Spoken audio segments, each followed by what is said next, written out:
नमस्कार, मैं अनिशा। आप सभी दर्शकों का बहुत बहुत स्वागत है देश न्यूज के खास कार्यक्रम प्रेस वार्ता में। दर्शकों, प्रेस वार्ता आज हम जानेंगे देश दुनिया की तमाम बड़ी खबर, बड़ी अपडेट। ऐसी कौन सी खबरें जो लगातार आज अखबारों के फ्रंट पेज में प्रकाशित हुई हैं और लगातार सुर्खियों में है।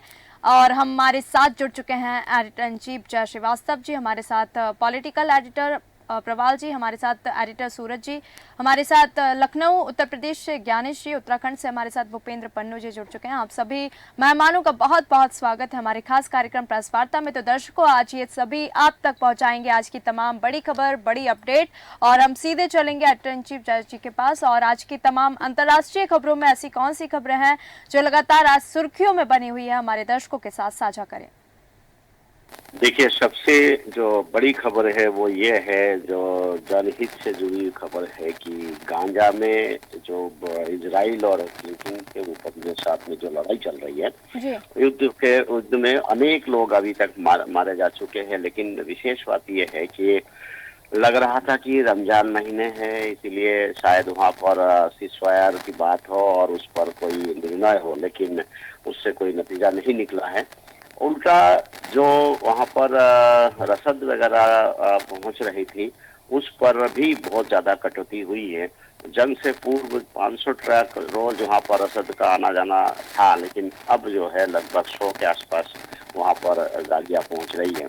इससे वहाँ भूखमरी की स्थिति है और अंतर्राष्ट्रीय स्तर की नज़र उस क्षेत्र में है, गांजा पट्टी पर है। और दूसरा यही है कि वहाँ की जो सरकार है, वहाँ की जो स्थिति है, वो इजराइल से नाराजगी व्यक्त कर रहे हैं कि आप हमें कम से कम खाने पीने की व्यवस्था करने के लिए इतनी तो छूट देनी चाहिए। और ये अमेरिका से लेके जो संयुक्त राष्ट्र संघ ने भी इस चीज को कहा है, लेकिन इजराइल इस बात के लिए अड़ा हुआ है कि ये युद्ध हर बार जो है, हर साल में 2 बार युद्ध जैसी स्थिति यहाँ पर बनती है, वो सब चीजें समाप्त करके ही छोड़ेंगे ताकि कम से कम आने वाले समय में युद्ध की स्थिति ना बने। बिल्कुल। दूसरी सबसे एक बड़ी खबर ये है कि जो मुइज्जू, ये राष्ट्रपति है मालदीव के, उन्होंने ये कहा कि अब धीरे धीरे जो है हमारा जो देश है वो उसमें जो कट्टरपंथी है उसको बढ़ावा देने में लगे हुए हैं। दुनिया कट्टरपंथी से निजात पाना चाहती है, लेकिन जो राष्ट्रपति है मालदीव के, वो कट्टरपंथी को बढ़ावा दे रहे हैं। इसके पीछे कारण यही है कि अप्रैल में मालदीव में इलेक्शन है और पूरी दुनिया में ये देखा जा रहा है कि जो भी कट्टरपंथी को अपना रहा है, चाहे वो जैसे भारतीय जनता पार्टी के ऊपर आरोप लगाते हैं कि जो भारतीय जनता पार्टी है वो हिंदुत्ववादी पार्टी है। अमेरिका से लेके अन्य जगह जहाँ क्रिश्चियन कम्युनिटी ज्यादा है, वहाँ पर जो बड़े नेता है वो आरोप लगाते हैं कि क्रिश्चियनों के प्रति जो है कट्टरता ला रहे हैं, वही पार्टी जीत रही है। चीन में जो जिस प्रकार से जो है चीन के लोगों के लिए जो कट्टरता है, उसी कट्टरता ने जो इसमें बार बार इनको राष्ट्रपति बनाया है। इसी को देखते हुए मालदीव, जो कि चीन का समर्थक है और चीन उनसे काफी मित्र राष्ट्र के रूप में एक अच्छा संबंध कायम कर चुका है। ऐसे स्थिति में चीन में जहां इस्लामिक जो लोग हैं उनके खिलाफ हर बार मामला उठाता आया है, लेकिन उसके उलट जाके तो मुइज्जू है वो इस प्रकार से जो है कट्टरवादी को पैदा कर रहे हैं। वहाँ पर एजेंडा जारी किया है कि रोजा तोड़ने पर भी जो है उनको गिरफ्तार करके जेल भेजा जाएगा। तो ये जो एक रूल है, मतलब मुझे जहाँ तक हमने पढ़ा है कि किसी भी चीज के लिए प्रेशर नहीं किया जा सकता है और उसके उलट वहाँ पर यदि रोजा तोड़ने पर मतलब धरपकड़ की जाती है तो निश्चित रूप से ये बड़ी बात होगी। एक और चीज मैं आपको ध्यान आकर्षित कराना चाहूंगा, जो सारे अखबारों में आज विशेष रूप से प्रकाशित किया गया है, वो इसी से संबंधित है, कट्टरता के खिलाफ है, लव जिहाद से संबंधित है। कि ये जो मुद्दा है, ये मुद्दा ये है कि प्रेम करना कोई गलत नहीं है, लेकिन जहाँ प्रेम का उद्देश्य आपका धार्मिक हो या उद्देश्य आपका धार्मिक जो एक एजेंडा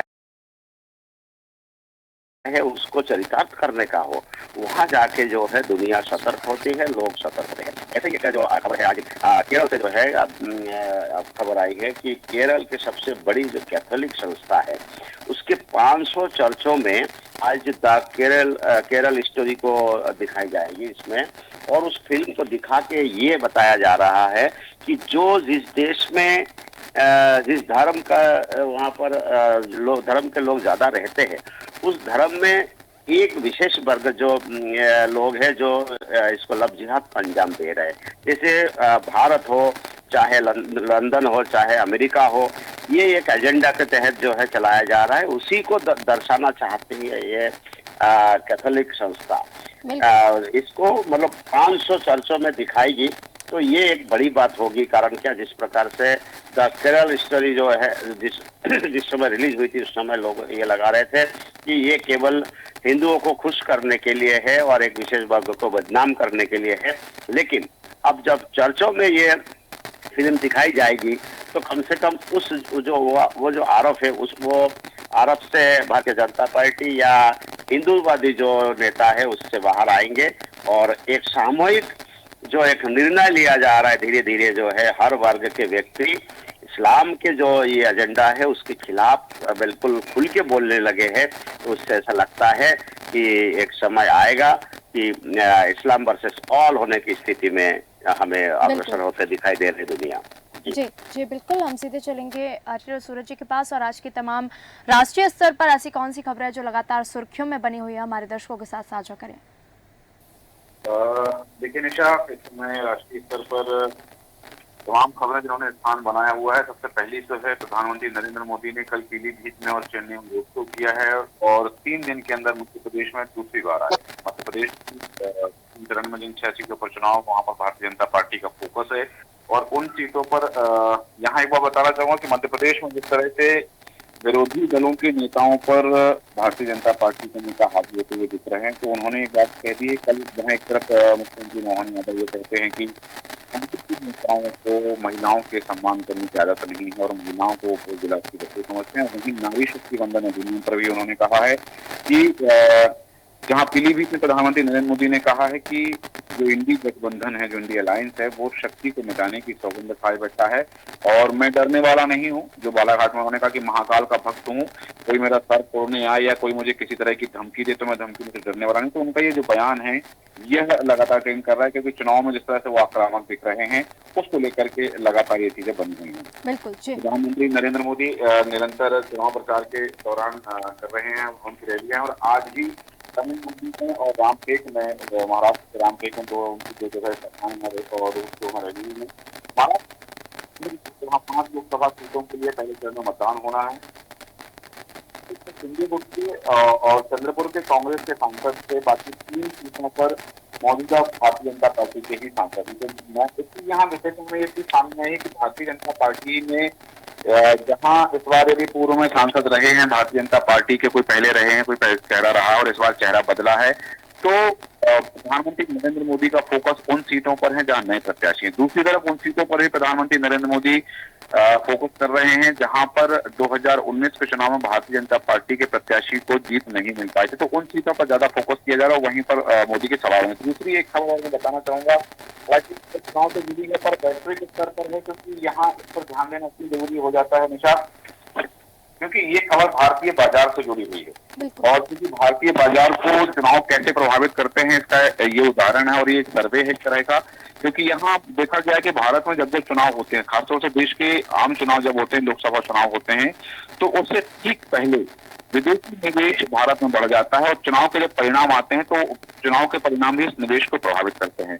यहाँ बताना चाहूंगा 2024 में जनवरी में विदेशी निवेशकों ने भारतीय बाजार से लगभग 25,000 करोड़ रुपए वापस ले लिए थे, लेकिन जैसे ही चुनाव की सुगबुगाहट हुई, चुनाव की सरगर्मियां हुई, तो लगभग 36,000 करोड़ का प्योर, जिसे हम शुद्ध निवेश कहते हैं, वो प्योर इन्वेस्टमेंट विदेशी निवेश हुआ है। क्योंकि यहाँ जैसे हमने देखा कि 2019 का जो चुनाव हुआ था, 2019 के चुनाव परिणाम आ जाने के बाद में 2020 में विदेशी निवेश भारत में बढ़ा था। क्योंकि यहाँ एक चीज जरूर हमें ध्यान देनी पड़ेगी कि विदेशी निवेश बढ़ा है चुनाव के समय पे, तो ये यदि मैं कहूँ कि 9 अप्रैल मंगलवार का जो दिन रहा है वो भारत के बाजार के लिए, भारतीय शेयर बाजार के लिए बहुत महत्वपूर्ण रहा है, क्योंकि 75,124 का ऑल टाइम हाई बना है। और 75,000 से ऊपर संख्या क्या है कि वजह कहीं ना कहीं विदेशी निवेश मानी जा रही है, और ये विदेशी निवेश जब चुनाव होते हैं देश में तब जाकर के बढ़ता है, और चुनाव के परिणाम के बाद भी इस पर असर पड़ता है। यदि चुनाव परिणाम जैसे हमने देखा 2019 के चुनाव परिणाम देखे, 2014 के चुनाव परिणाम हमने देखे, तो उन चुनाव परिणामों के बाद में भारत में विदेशी निवेश बढ़ा है। जो चुनाव और विदेशी निवेश, चुनाव और सेंसेक्स, इसमें कहीं ना कहीं एक गहरा रिश्ता है, क्योंकि एक तरफ जहां प्रधानमंत्री नरेंद्र मोदी बात करते हैं कि 2014 में भारत की इकोनॉमी जो है वो विश्व में 11वें स्तर पर थी, आज 5वें स्तर पर है, और वो भारत की इकोनॉमी को 5 ट्रिलियन इकोनॉमी बनाना चाहते हैं और विश्व की तीसरी बड़ी अर्थव्यवस्था के रूप में इसको कायम करना चाहते हैं, स्थापित करना चाहते हैं। तो इस दिशा में ये एक कदम है, और ये जो सर्वे रिपोर्ट है कि चुनाव के ठीक पहले और चुनाव परिणाम आ जाने के बाद में विदेशी निवेश बढ़ता है, क्योंकि उस समय जब जनवरी में विदेशी निवेशकों ने 25,000 करोड़ रुपए वापस ले लिए थे भारतीय बाजार से, तो भारतीय बाजार में चिंता का माहौल व्याप्त था। लेकिन जैसे ही मैंने बताया कि चुनाव की सुगबुगाहट हुई, तो 25,000 करोड़ की जगह 36,000 करोड़ का विदेशी निवेश जो सामने आया है, तो उसने भारतीय बाजार की स्थिति संभाल दी, और भारतीय बाजार का जो सेंसेक्स है वो एक बार ऑल टाइम हाई पर पहुंच गया है। यहाँ मैं जिक्र जरूर करना चाहूंगा कि अलीगढ़ में चुनाव प्रचार चल रहा है, और अलीगढ़ में चुनाव प्रचार के दौरान जो प्रत्याशी हैं वो प्रत्याशी गले में चप्पलों की माला डाल करके चुनाव प्रचार कर रहे हैं। मैं आपको बताना चाहूंगा कि चुनाव चिन्ह उनको चप्पल ही मिला है। तो ये एक उनका फोटो है, वो वायरल हो रहा है, वो खबर भी वायरल हो रही है कि ये जो प्रत्याशी हैं, ये प्रत्याशी गले में चप्पलों की माला डाल करके चुनाव प्रचार कर रहे हैं, और वो भ्रष्टाचार विरोधी पार्टी से चुनाव लड़ रहे हैं, और भ्रष्टाचार विरोधी पार्टी को अलीगढ़ लोकसभा के लिए चुनाव आयोग ने जो है चप्पल चुनाव चिन्ह दिया है। तो ये प्रत्याशी का जो चुनाव प्रचार है, वो चुनाव प्रचार भी इस समय देखा जा रहा है, और गले में चप्पल की माला डाल करके चुनाव प्रचार करना अलग तरीके से, वो सोशल मीडिया पर हो, अखबारों में हो, चैनल में हो, तो ये वो वहां से छाए हुए हैं। क्योंकि जहां हम देख रहे हैं कि वो केशव देव, उन जो प्रत्याशी हैं भ्रष्टाचार विरोधी पार्टी के, केशव देव हैं, वो गले में चप्पलों की माला डाल करके चुनाव प्रचार कर रहे हैं। बिल्कुल जी बिल्कुल। और हम सीधे चलेंगे पॉलिटिकल एडिटर प्रवाल जी के पास। और मध्य प्रदेश में इस वक्त राजनीति का कैसा माहौल है, कैसा मौसम है, हमारे दर्शकों के साथ साझा करें। देखिए निशा, जिस तरह से मध्य प्रदेश में भी चुनाव का माहौल जो है पूरे अपने शबाब पे आ रहा है, और जिस तरह से कल मुख्यमंत्री डॉक्टर मोहन यादव जो है वो मां शारदा के दरबार बिहार में गए, और वहां उन्होंने जो है वो नवरात्रि और नववर्ष की सभी श्रद्धालुओं को शुभकामनाएं दी। और उसके साथ ही उन्होंने कहा कि ये जो चुनाव है ये बड़ा ऐतिहासिक चुनाव है, और 500 वर्षों के बाद देश को ऐतिहासिक जीत मिली है। अर्थात राम मंदिर का जो निर्माण हुआ, ये अपने आप में एक बहुत बड़ी बात थी, जिसको हम जो है वो ऐतिहासिक रामनवमी के पर मनाएंगे। उन्होंने कहा कि सुप्रीम कोर्ट ने जिस तरह से श्रद्धालुओं के पक्ष में और देश में जो लोग काफी लंबे समय से संघर्ष कर रहे थे, उनके पक्ष में जो निर्णय दिया है वास्तव में ऐतिहासिक है। उन्होंने कहा प्रधानमंत्री मोदी जी के नेतृत्व में 400 पार का जो नारा है वो निश्चित रूप से पूरा होगा, क्योंकि उनका जलवा पूरी दुनिया ने देखा है जी। इसी तरह उन्होंने कहा कि इस देश के अंदर धारा 370 हटाना, और साथ ही 3 तलाक का जो मामला था, जिससे खासकर एक वर्ग विशेष की महिलाएं।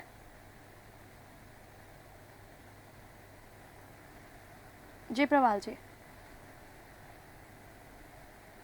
हम सीधे चलेंगे। आप देखिए कि जी प्रवाल जी, इसी तरह आज जो है वो पूर्व मुख्यमंत्री दिग्विजय सिंह जो है वो अभी 10 बजे प्रेस वार्ता करके अपनी कुछ समस्याओं को आकर्षित करना चाहते हैं। और मैं बता दूं आपको, छिंदवाड़ा में की बात करें तो वहां पर बड़ा चुनाव रोचक हो गया है। जिस तरह से दीपक सक्सेना ने छिंदवाड़ा में जो कमलनाथ के सबसे खास थे, उन्होंने पूरा चुनाव का कमान संभाल ली है, और भाजपा प्रत्याशी बंटी साहू है, उनके पक्ष में जिस तरह से काम शुरू हुआ है, वहां के महापौर भी जो कांग्रेस से थे भाजपा में आ गए हैं, ऐसे तमाम जनप्रतिनिधियों जो है जिस तरह से कमान संभाली है, तो उससे लगता है छिंदवाड़ा में भी जो है माहौल भारतीय जनता पार्टी के पक्ष में दिखाई देने लगा है जी और वही कमलनाथ अपने परिवार के साथ ही जो है वो प्रचार में बिल्कुल जुटे हुए जनसभाएं कर रहे हैं। जी बिल्कुल। और आज हम जानेंगे तमाम लखनऊ उत्तर प्रदेश की तमाम बड़ी खबर। ज्ञानेश जी हमारे दर्शकों के साथ उत्तर प्रदेश लखनऊ में ऐसी क्या खबरें हैं जो लगातार सुर्खियों में बनी है, हमारे दर्शकों के साथ साझा करें। ज्ञानेश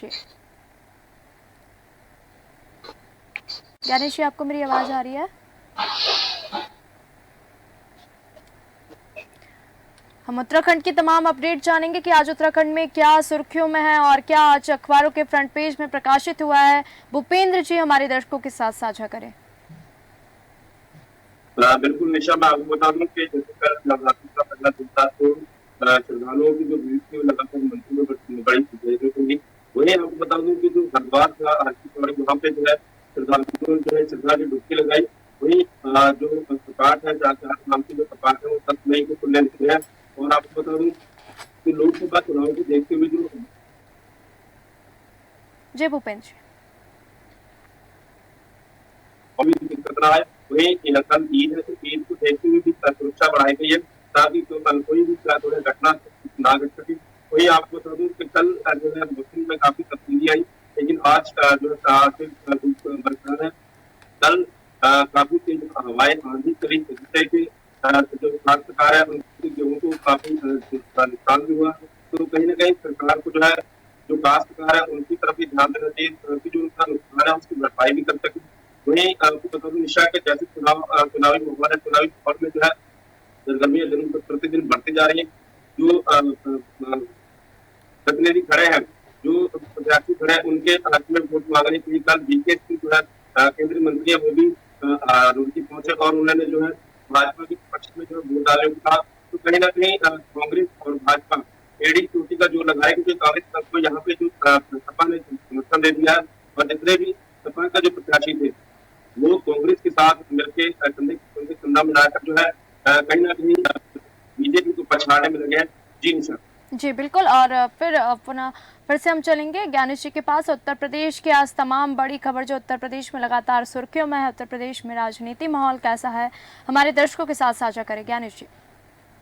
निशा, सबसे पहले मैं आपको बताऊंगा, देखिए कि पूरे भारत में कहीं कहीं जो है लोकसभा चुनाव का पूरा माहौल जो है चुनाव में आपको मैं बताऊंगा कि चुनाव जो है 7 फरवरी में होने जा रहा है और ऐसे में सभी पार्टियों ने एक एक करके अपने उम्मीदवारों का नाम घोषित करना शुरू कर दिया है। 4 अप्रैल को बहुजन समाज पार्टी ने अपने प्रत्याशी की तीसरी लिस्ट जारी कर दी थी। इस लिस्ट में 13 लोकसभा सीटों के उम्मीदवारों का नाम साझा किया गया था और बीएसपी ने 13 लोकसभा सीटों में से 2 सीटों पर मुस्लिम उम्मीदवार उतारा था। मुस्लिम प्रत्याशियों में एक फॉरवर्ड बिल का नाम शामिल है। फॉरवर्ड को पूर्व प्रधानमंत्री अटल बिहारी वाजपेयी की स्टेट लखनऊ से प्रत्याशी घोषित किया गया। इसे आपको बताऊंगी कि कहीं न कहीं देखिए भारतीय जनता पार्टी की तरफ से जो कैंडिडेट हैं वो राजनाथ सिंह है। मैं अभी समाजवादी पार्टी की बात करूँ तो उन्होंने वो कैंडिडेट है वो रविदास मल्होत्रा है, क्योंकि वो विधायक भी रहे और इस बार समाजवादी पार्टी ने उनको कहीं न कहीं उन पर भरोसा करता है। लेकिन जो मायावती ने अपना कैंडिडेट उतारा है उस फॉरवर्ड बिल से उतारा है। तो इस तरीके से कहीं न कहीं जो लखनऊ सीट है राज्य के सबसे हॉट सीट की लिस्ट में शामिल है और इस सीट पर भारतीय जनता पार्टी ने रक्षा मंत्री राजनाथ सिंह को मैदान में उतारा है। तो मैं जो मैंने बताया रविदास मल्होत्रा को आपको बताऊं कि ये भी खबरें आ रही कि समाजवादी जी ज्ञानेश कहीं न कहीं अटल की सीट पर जो त्रिकोणीय मुकाबला देखने को मिल सकता है। तो इस तरीके से कहीं न कहीं जो है लगातार सपा जो है बदलने का काम कर रही है। तो शायद सूत्रों के माध्यम से भी जानकारी मिले कि उतना कैंडिडेट कर सकते और जो राजधानी लखनऊ की सीट है उसके काफी त्रिकोणीय चुनाव हो सकता है। और मैं आपको बताना चाहूंगा कि सबसे पहले उत्तर प्रदेश के डीजीपी प्रसाद कुमार ने अधिकारियों को निर्देश दिए हैं कि तमाम पुलिसकर्मियों को हिदायत दी है। उन्होंने बताया कि तमाम 10 पुलिसकर्मियों को सशस्त्र से दूर रखा जाए क्योंकि वो अस्वस्थ है, बीमार है, मुखड़ी पुलिसकर्मियों को ड्यूटी से दूर रखा जाए, उनको ना तो राइफल दी जाए। तो उनकी कहीं न कहीं ऐसे धुआं की घटनाएं आती हैं जो उनकी उनकी वजह से तो उन्होंने एक कल एक आदमी जारी किया, उन्होंने ड्यूटी लगाने पर भी जी ज्ञानेश जी। बिल्कुल। और ज्ञानेश जी, मुझे आपकी आवाज़ नहीं आ पा रही है, मैं सीधे फिर से एडिटर इन चीफ जय जी के पास जाऊंगी, क्योंकि एक जो खबर है कि बंगाल में सीएए से मुस्लिम वोटर्स जो हैं वो इस वक्त डरे हुए हैं। इस खबर को लेके और क्या जानकारी हमारे दर्शकों के साथ साझा करें? देखिए, जो सीएए है उसमें जो भारतीय निवासी है, जो मूल निवासी जिनके पास तमाम सबूत है, उनको डरने की कोई ज़रूरत नहीं है। सीएए कभी भी जो कानून बना है कभी वो भारत के नागरिकों के लिए बिल्कुल नहीं बना है जो जिनको डर लगे। हाँ, जरूर जो घुसपैठिए है और उनके लिए जिन्होंने वैधानिक रूप से जो है भारत में प्रवेश किया है और उनके कुछ मंसूबे राष्ट्रीयता के प्रति गलत है, उनके खिलाफ है ये, और उनके खिलाफ होना चाहिए और उनको डर लगना भी चाहिए। और भारत के जो इस समय जो सरकार है भारत में, उन्होंने सीए को लागू इसीलिए किया है कि जिस प्रकार अन्य देशों से अवैधानिक रूप से जो लोग रह रहे हैं और वो यहाँ पर एक तरह से आतंक को जन्म दे रहे हैं, उन लोगों के खिलाफ है, ताकि देश में शांति बनी रहे। इस देश में यदि चाहे किसी भी धर्म के लोग हो, वो उनको डरने की जरूरत नहीं है। और जो लोग बाहर से आए हुए हैं और उनके मंसूबे ठीक नहीं है और उनके पास कोई दस्तावेज भी नहीं है और एक्चुअल वो यहाँ के ना शरणार्थी है ना यहाँ के निवासी है, वो घुसपैठिए है, उनको डरना जरूरी है और उनके खिलाफ ये मुहिम है। बिल्कुल जी। जय श्रीवास्तव जी, आपका बहुत बहुत धन्यवाद। तमाम अपडेट, तमाम आज की बड़ी खबरें हमारे दर्शकों के साथ साझा करने के लिए। हमारे साथ एडिटर सूरज जी थे जिन्होंने तमाम जानकारी हमारे दर्शकों के साथ साझा की। हमारे साथ पॉलिटिकल एडिटर प्रवाल जी और साथ ही लखनऊ उत्तर प्रदेश से ज्ञानेश जी, उत्तराखंड से भूपेंद्र जी। तो आप सभी मेहमानों का बहुत बहुत धन्यवाद। प्रेस वार्ता में तमाम बड़ी खबरें, बड़ी अपडेट, बड़ी जानकारी हमारे दर्शकों के साथ साझा करने के लिए। तो दर्शकों, प्रेस वार्ता में आज हमने जाना देश दुनिया की तमाम बड़ी खबर, बड़ी अपडेट। प्रेस वार्ता में फिर मिलेंगे नई खबरों के साथ, नई सुर्खियों के साथ। देखते रहिए देश न्यूज। नमस्कार।